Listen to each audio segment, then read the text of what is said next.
Lava tubes of Etna volcano in the southern Italy in the island of Sicily. Many of us heard about the lava tubes since the Apollo program to the moon.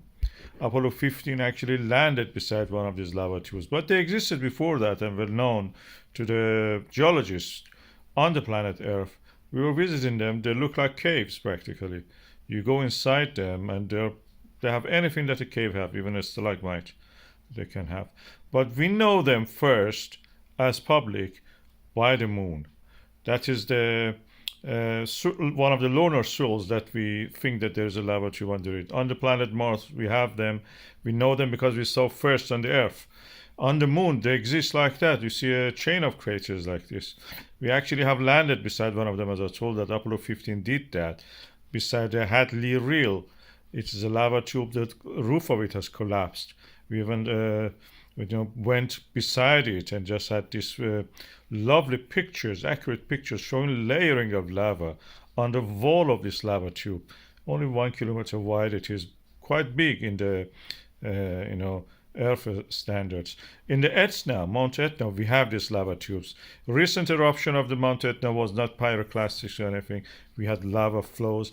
These lava flows were flowing out of one of the flanks of the volcano, and they were most of the course they were hidden. You could not see them at the surface.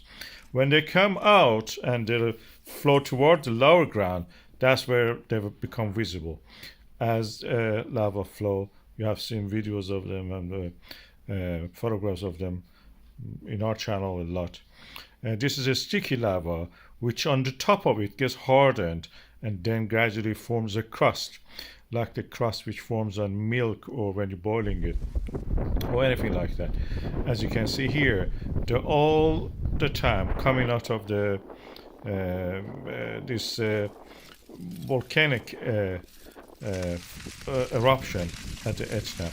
They form glass, and that's the reason when they fall, you can see the crackling of the glass breaking as if. It's a familiar sound. Many of you may have the question that what is this sound we hear from the lava? This is how they form. Volcano erupts, creates a pathway for itself. The next eruption creates a crust over top of it, and that crust hardens. The lava continues underneath to flow because it's protected from the environment, forms lava tube.